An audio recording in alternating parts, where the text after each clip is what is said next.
We face many difficult questions when it comes to people who are terminally ill and suffering. In this story from metro.co.uk, we have a Victoria's Secret model filming her final meeting with terminally ill grandmother before she is euthanized. And I see a lot of people who are very angry about this. They say it is getting crazy out there. I don't completely disagree. But I do think there's a distinction between someone who is, 70 some odd years old and terminally ill and literally dying and saying, let's just put an end to it now. I'm not in favor of it. I'm not. But I do understand there's a big distinction between, rounding up a bunch of homeless people and prescribing death to them, as they're actually doing, like they're planning on doing this. Or I should say, that's actually where the narrative is going. Let's keep it light, let's tone it down. And I'll show you the video on this. There's a video of a man who's about to be evicted from his home. And it was posted by Shoe on Head. He's like, I don't want to die, but I guess if that's what they're doing. And that's where we're headed. Now, I think there's an interesting philosophical discussion around when we put someone out of their misery, if we cannot save them. The problem is with this euthanasia stuff, when it comes to elderly individuals or people who are terminally ill, do we open the door to saying, well, there's a 90% chance they die, so why not just let them die?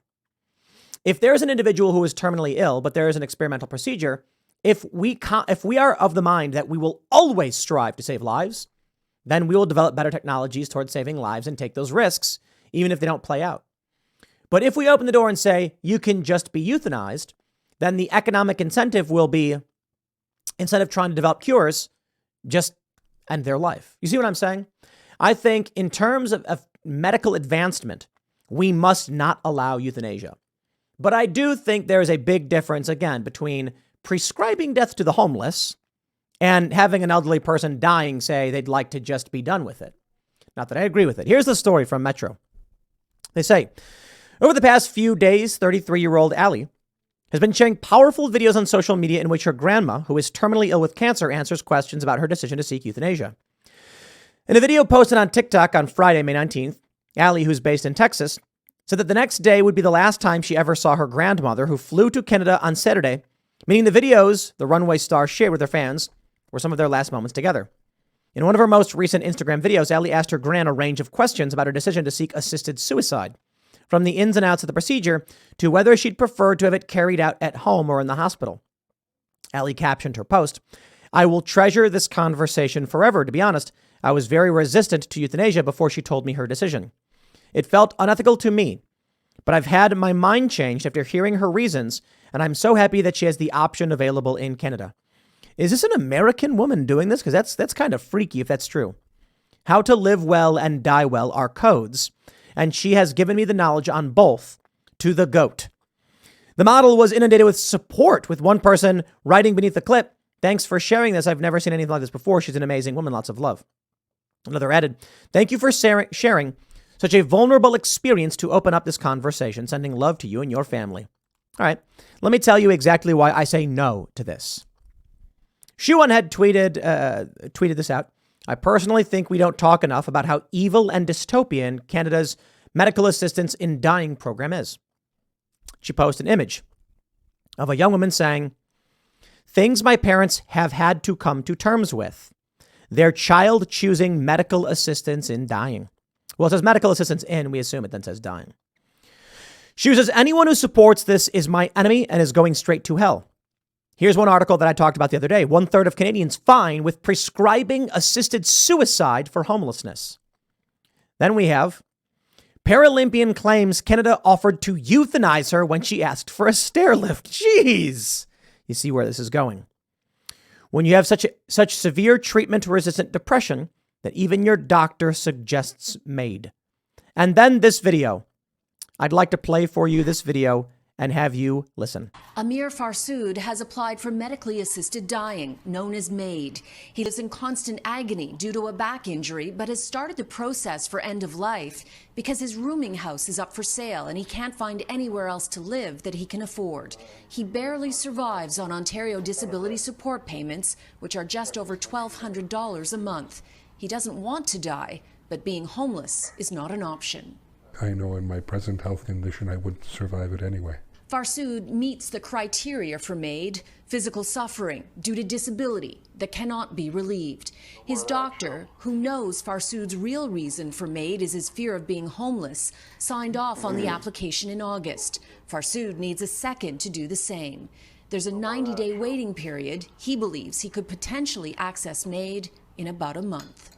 I don't wish to be dead, even with the pain, even with the meds.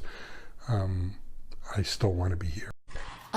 Yeah, he still wants to be here, but he doesn't want to be homeless. So they've decided he'll just die. Well, he still needs one more doctor to sign off. There are very interesting challenges that we face. I have this story from Beta Bay News. The headline's all we need. It's a pay subscription article, but it says medical aid and dying bill on the way to Delaware House floor. This is from May 17th, 2023.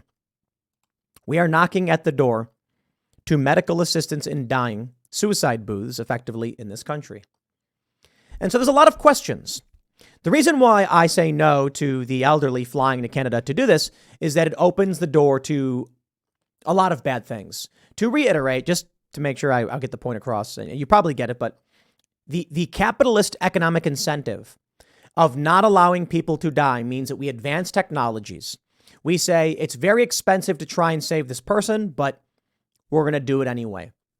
And then we succeed sometimes. We develop new techniques and procedures that save lives, and we reduce death. If we invert the cost-benefit ratio by saying, if people want to die, so be it. We then say, well, look, it's way cheaper to let the person die than it is to say, give them money for a place to live. This is the question I have for everybody. With this man that I just showed from the tweet from Shoe on Head, who would prefer to be dead than be homeless, an interesting question arises.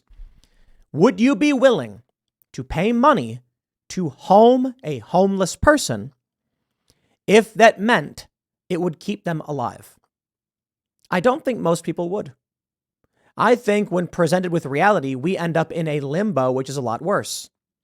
People who are mentally ill or physically injured to the point where they can't support themselves, individuals who don't want to pay the bills to fund these people's life, and then other people who just say, get rid of them.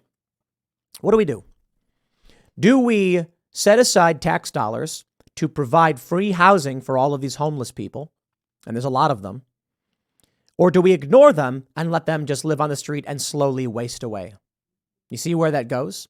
I do not believe euthanizing the poor is appropriate in any respect. That's psychotic, evil, and terrifying. But then we gotta face the facts. Do we just leave them on the streets to die anyway? And therein lies the main challenge. The liberals are probably going to be like, okay, you don't want to pay the bill for the homeless people? There's the suicide booth. But I don't trust them. And I don't trust that they actually have solutions in mind. I think their attitude is just whatever gives us power.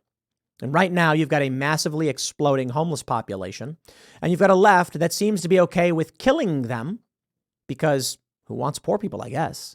At the same time, they're talking about sterilizing kids and aborting their kids. So I got to tell you, their policies only lead in one direction: lower population.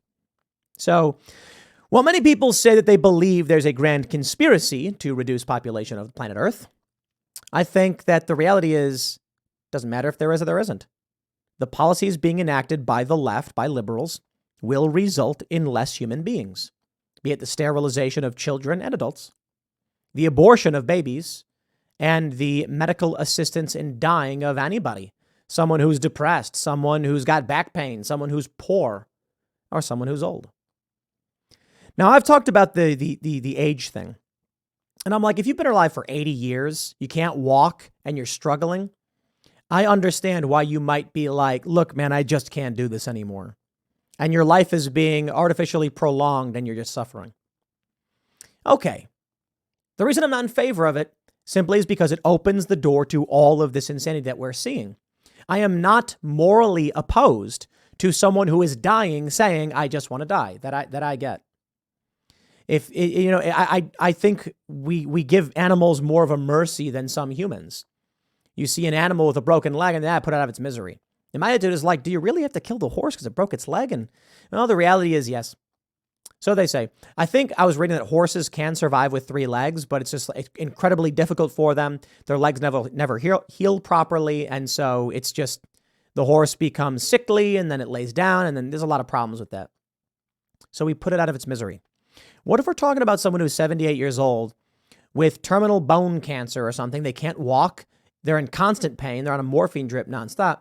There are circumstances where I'm like, I wouldn't want to force someone to suffer.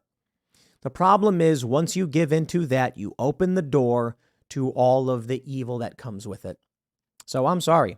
I understand the idea of putting someone out of their misery if they ask for it. And we've seen it in movies and shows and throughout history. Someone seriously injured saying, help. But I don't think we do it in this way. I think there's an understanding of certain circumstances, and this ain't it. Because they're opening the door to some dark stuff. I'll leave it there. Next segment's coming up at 6 p.m. on this channel. Thanks for hanging out, and I'll see you all then.